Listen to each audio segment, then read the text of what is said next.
আদালতের অনুমতি নিয়ে মিছিল করতে হবে। মহা মিছিলে পুলিশ অনুমতি না দেওয়ার প্রসঙ্গে ব্যারাকপুরে বললেন ডক্টর সুকান্ত মজুমদার।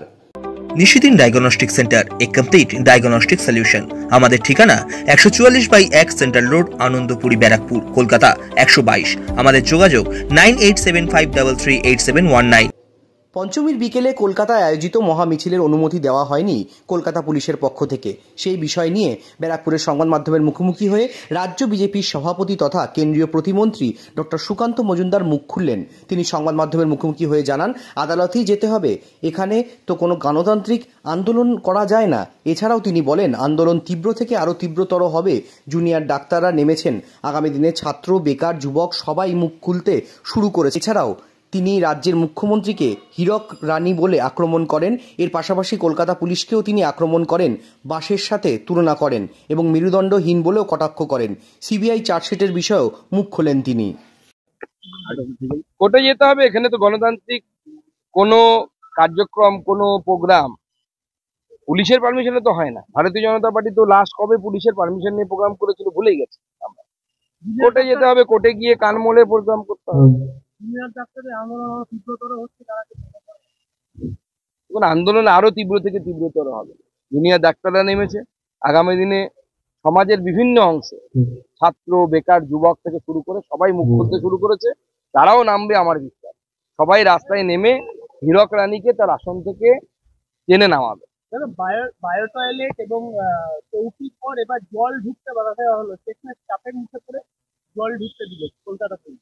কলকাতা পুলিশ মমতা বন্দ্যোপাধ্যায়ের নির্দেশে মানে যত রকম নোংরামি করা যায় সমস্ত কিছু করছে। এবার বাঁশের ঝাড় যেরকম হবে, বাঁশ তো সেরকমই হবে।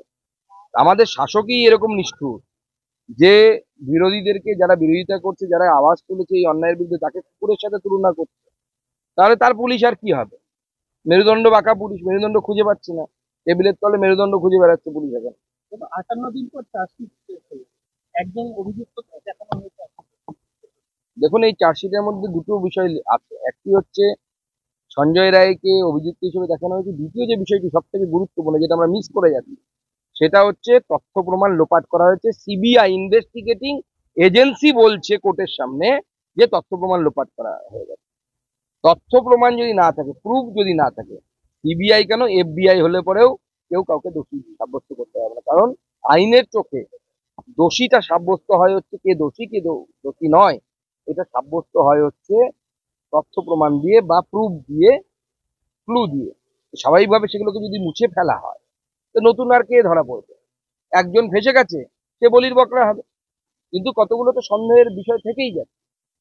যে আমাদের কাছে যে তথ্য, সেই তথ্য বলতে যেই রেপের, মার্ডারের ঘটনা ঘটানো যা সঞ্জয় রায় ঘটিয়েছে বলে বলা হচ্ছে, তার আগে সে একবার রেড লাইট এরিয়ায় গেছে, তারপরে সে নাকি ধর্ষণ করেছে, রেড লাইট এরিয়ায় গিয়ে সে শারীরিক সম্পর্ক করেছে, সেটা প্রমাণ হয়ে গেছে, আবার ধর্ষণ করেছে, আবার সকাল 7টায় গিয়ে নিজের স্ত্রীর সাথে শারীরিক মিলন করেছে। একজন পুরুষের পক্ষে এক রাতে কয়েক ঘন্টার ব্যবধানে এত কিছু করা সম্ভব? বায়োলজিক্যালি তো সম্ভব। এবার স্বাভাবিকভাবে বোঝা যাচ্ছে যে এই তথ্য প্রমাণ লোপাটের ফলে অনেকেই বেঁচে যাবে।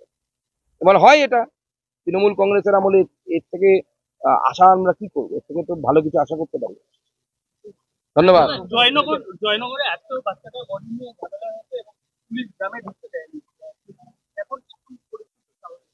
এখন গ্রামের মানুষ অত্যন্ত ক্ষেপে আছে এবং ওখানে আমি নিজে গেছিলাম, গিয়ে যা দেখেছি ভয়ঙ্কর পরিস্থিতি। আমরা বাংলাদেশে